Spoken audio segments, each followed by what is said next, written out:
का जी वो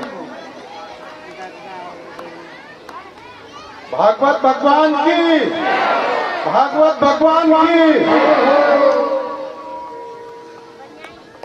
परम पूज्य प्रातः स्मरणी हम सबकी वंदनी व्यासपीठ पे विराजमान साक्षात मां सरस्वती की प्रतिबिंब ऐसी देवी के श्री चरणों में मैं कोट कोट नमन करना हूँ, प्रणाम करता हूँ, वंदन करता हूँ। इस पुण्य धरा पर आप सबकी ओर से भी उनका हार्दिक स्वागत है, अभिनंदन है।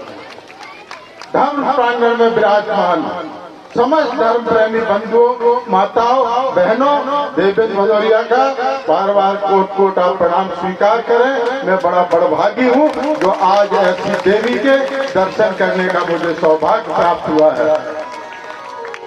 कई जन्म जन्मांतर का जब पुण्य उदय होता है, कई पूर्वजों का, पुरखों का जब असीम कृपा होती है, तब मन में ये भाव होता है पैसे वाले तो एक से एक हैं, लेकिन वे धर्मात्मा हैं जिनका पैसा ऐसे पवित्र कार्य में लगता है। तो ऐसे परम पूज्य परीक्षक जी और जिस परिवार की ओर से भागवत कथा का ये संचालन कराया जा रहा है, ऐसे परिवार को भी मैं साधुवाद देता हूँ, कोट कोट उनको प्रणाम करता हूँ, उनको वंदन करता हूँ।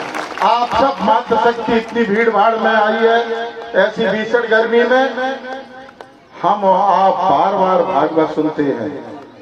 माताएं हमेशा धर्म में अग्रणी रहती हैं।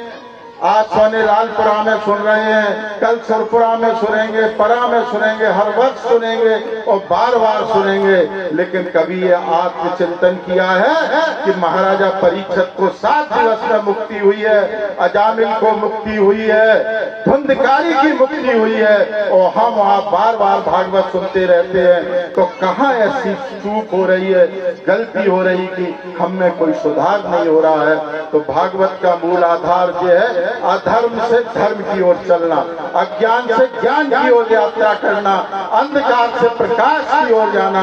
भागवत का मूल अर्थ है कि अगर परिवार का मुखिया दशरथ का आचरण करे तो उसके बेटे राम का आचरण करने लगेंगे, उसकी माँ कौशल्या का आचरण करने लगे तो उसकी पुत्र वधुएं सीता का आचरण करने लगेंगी। अगर आपका बेटा कि प्रातः उठ रघुनाथा माता पिता गुरु नावे माता, अगर आपका बेटा आपका सम्मान करने लगे, आपके जेठ का करे, ससुर का करे, बड़े भाई का करे, तो आपके यही राम राज्य है।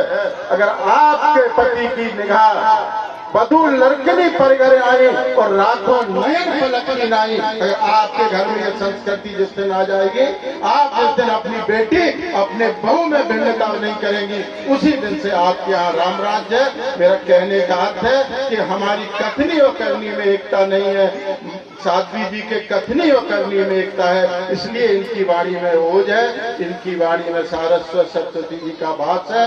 हम बहरंग में जीते हैं, जिस दिन हम अंतरंग में जी जाएंगे, हम भगवान के प्रति समर्पण का भाव ले जाएंगे, उसी दिन आपकी कथा का मूल सार प्राप्त हो जाएगा। जय श्री राधे राधे राधे।